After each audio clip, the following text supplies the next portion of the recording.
Hi hello welcome सगळ्यांचं स्वागत माझ्या या चॅनलमध्ये life and living with Ashu मध्ये। तर आज करायचं ठरतंय माझं, काय करू, आल्यावर फ्रीज उघडला, कुठलीच भाजी नव्हती, वांगी होते। मग विचार केला की चला आज खानदेशी, आमच्या खानदेशी पद्धतीचं वरणबट्टी आणि वांग्याची भाजी होऊन जाऊ दे। चला तर फ्रेंड्स, बघूया आपण आमच्या खानदेशी पद्धतीची कशी आहे वरणबट्टी आणि वांग्याची भाजी। तर वांग्याच्या भाजीसाठी लागणारे आपल्याला मेन इन्ग्रेडियंट आहे वांगे आणि बटाटा, म्हणजे बटाटा स्पेशली मला आवडतो, वांग्याच्या भाजीमध्ये छान लागतो। जिरं, हिरवी मिरची, आलं लसणाचा ठेचा मस्त खलबत्त्यात कुटलेला, कढीपत्ता, हळद आणि चवीनुसार मीठ। आपल्याला एवढेच पदार्थांची गरज आहे। चला तर मग आता आपण देऊया भाजीला फोडणी। त्याच्यासाठी सगळ्यात आधी लागणार आहे तेल। तेल कमीच घालायचं, म्हणजे माझं तरी तेल हे कमीच असतं प्रत्येक भाजीला। आता तेल छान तापलेलं आहे, त्यात आपल्याला घालायचे जिरं, कढीपत्ता,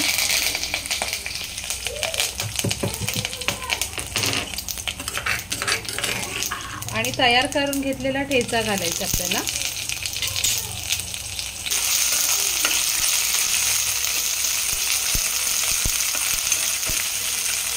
व्यवस्थित मिक्स करून घ्यायचं। फोडणी छान झाली आपली, आता परतवून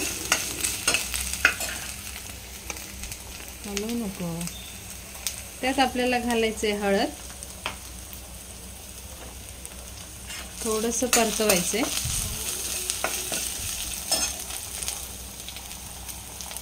स्वच्छ कापून ठेवलेले, धुवून ठेवलेली वांगी बटाटे त्यात घालायची।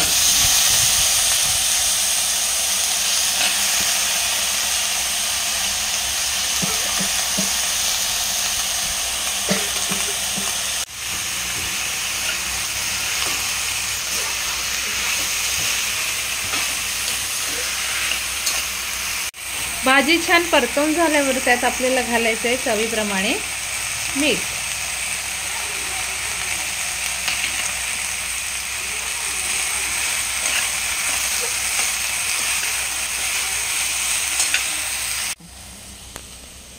फ्रेंड्स, माझी एक ट्रिक आहे।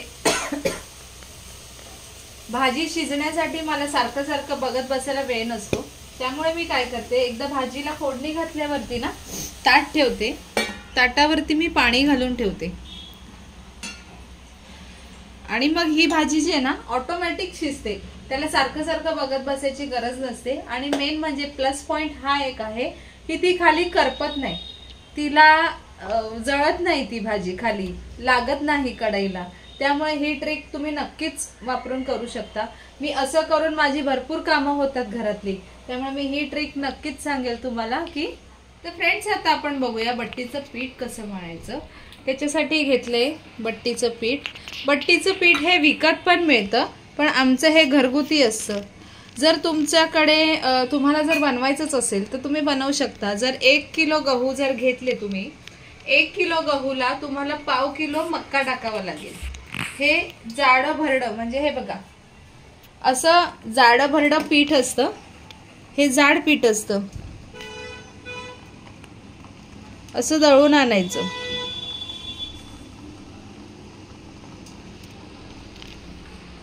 आणि ह्यात आपण आता घालणार आहोत तेल, हळद, ओवा, मीठ आणि चिमूटभर सोडा। हे सगळं व्यवस्थित मिक्स करून घ्यायचंय। ड्राय इन्ग्रेडियंट्स ही जे पण आहेत ही सगळी छानपैकी मिक्स करून घ्यायची। पिठाला तेल लागलं पाहिजे पूर्ण।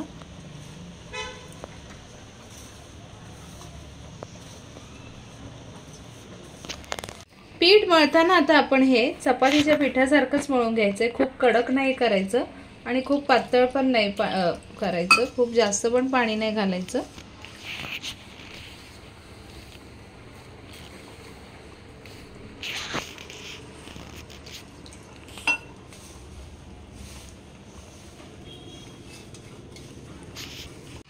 तर फ्रेंड्स आपलं पीठ आता मळून झालेलं आहे. तर हे बघ, तर फ्रेंड्स आपलं पीठ आता पूर्णपणे मळून झालेलं आहे. आपल्याला एवढं मऊ असं पीठ मळायचं आहे, अगदी पण असं कडक नाही करायचं. जेवढं छान मऊ पीठ असेल तेवढी त्याला सॉफ्टनेस येते, नाहीतर त्या बट्ट्या मग ज्या असतात त्या कडक होतात आणि मग खायला थोडा त्रास होतो किंवा चावायला त्रास होतो. मी मुलांसाठी मऊ बट्ट्या बनवते, कारण मग त्यांच्याकडून थोडं चावायला त्रास होतो त्यासाठी. चला तर आता बघूया बट्ट्या कशा करून घ्यायच्या आहेत. फ्रेंड्स आता आपण बघणार आहोत की आपल्याला आता बट्ट्या करून कशा घेता येतील. आता आम्हाला पर्सनली छोट्या छोट्या बट्ट्या लागतात. गावी ना थोड्या मोठ्या साईजच्या बट्ट्या करतात, पण मी अशा ह्या साईजच्याच बट्ट्या करते, कारण त्या नंतर स्टीम होऊन त्या फुलतात. आमच्याकडे वरणबट्टी ही फेमस आहे. लग्नांमध्ये हळदीला वरणबट्टी आणि वांग्याच्या भाजीचं जेवण असतं आणि इतकं भारी लागतं ते जेवण. वाव, तशी चव कुठेच नाही मिळत. इतकं भारी जेवण लागतं. हे बघा, हे असं व्यवस्थित पीठ मळून मळून मळून त्याचे गोळे करून घ्यायचे. तर फ्रेंड्स आपल्या बट्ट्या करून झालेल्या आहेत. हे बघा, असे गोळे करायचे त्याचे आणि आता हे आपण स्टीमरला ठेवणार आहे स्टीम होण्यासाठी.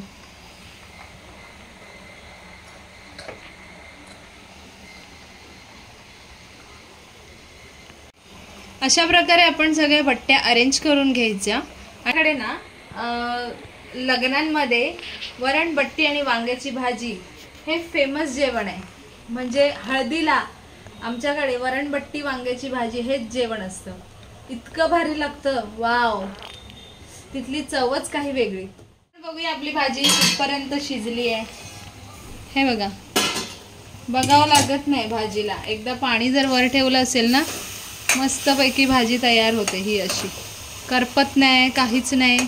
आता आपली भाजी छानपैकी झालेली आहे. वाव.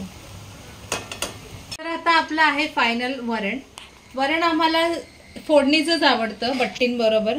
प्लेन वरण नाही आवडत, कारण मग त्याची टेस्ट थोडीशी अशी साधी साधी वाटते. आम्हाला असं थोडंसं फिक्कं खायला आवडत नाही. आम्हाला थोडंसं चटपटीत आणि स्पायसी खायला खूप आवडतं.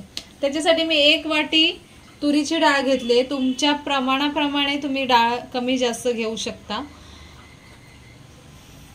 टोमॅटो, मिरची आणि मी ना वरणात आलं पण घालते. त्याच्याने त्याचा स्वाद वेगळा येतो, त्याची टेस्ट बदलते.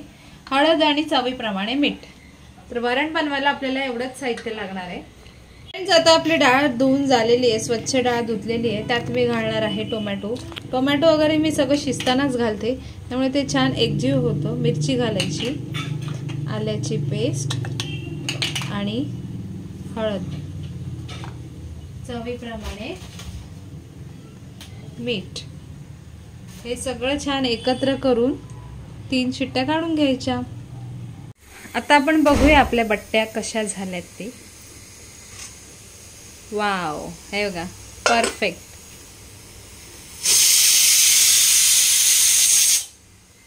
बट्ट्या झाल्यात की नाही चेक करण्यासाठी सुरी आपल्याला घालून बघायची आहे. स्टिक झालं म्हणजे नाही झालं, आणि नाही स्टिक झाले म्हणजे आपल्या बट्ट्या परफेक्ट झालेल्या आहेत. हे बघा, है ना, म्हणजे आपल्या व्यवस्थित शिजलेल्या आहेत बट्ट्या. हे बघा,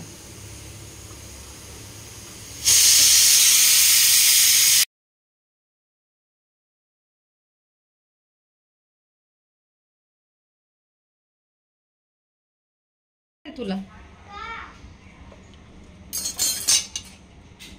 तर आपल्या अशा प्रकारे बट्ट्या आपण आता प्लेटमध्ये काढून घेतल्यात.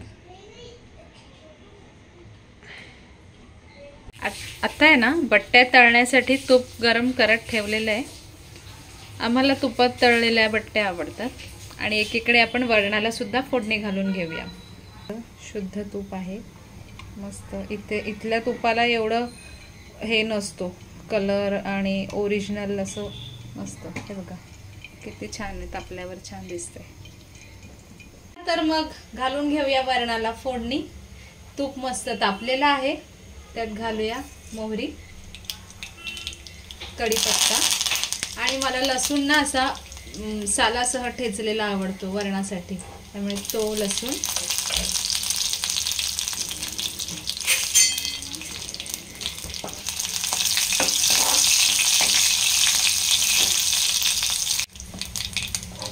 लसूण छान आता आपला लाल झालाय, त्यात घालायचा हिंग, हळद आणि आपलं शिजवलेली वरणाची डाळ.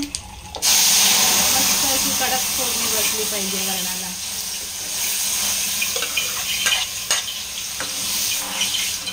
आवडीप्रमाणे तुम्ही पाणी घाला.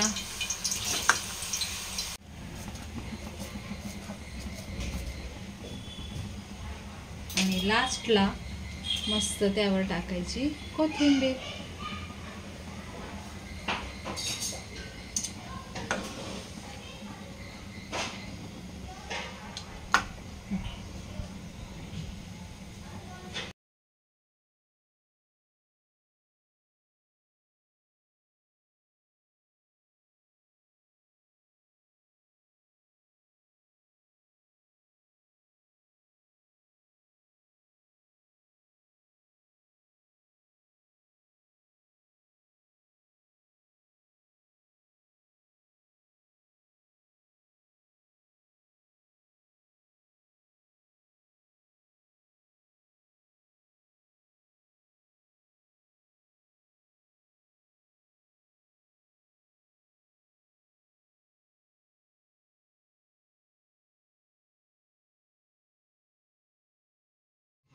काय मग फ्रेंड्स, कशी वाटली आमची खानदेशी पद्धतीची वरणबट्टी आणि वांग्याच्या भाजीची थाळी?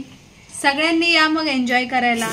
कधीही या, आवर्जून मी बनवेन तुमच्या सगळ्यांसाठी वरणबट्टी आणि वांग्याची भाजी. नक्की करून बघा, खूपच छान आहे. आणि ही जी पट्टी आहे बघा किती छान झाली आहे, एकदम क्रिस्पी, कुरकुरीत आणि मस्त. आता हर्षू एन्जॉय करणार आहे बट्टी. वाव, कशी झाली हर्षू? खूप टेस्टी आणि कुरकुरीत आहे का? घे मग खा. आवडलं का आमचं खानदेशी पद्धतीचं वांग्याची भाजी आणि वरणबट्टी? तुम्ही पण नक्की करून बघा. व्हिडिओ आवडला असेल तर लाईक, शेअर, सबस्क्राईब करायला विसरू नका. तोपर्यंत बाय बाय. परत भेटू पुन्हा एका नवीन ब्लॉग मध्ये. तोपर्यंत सी यू.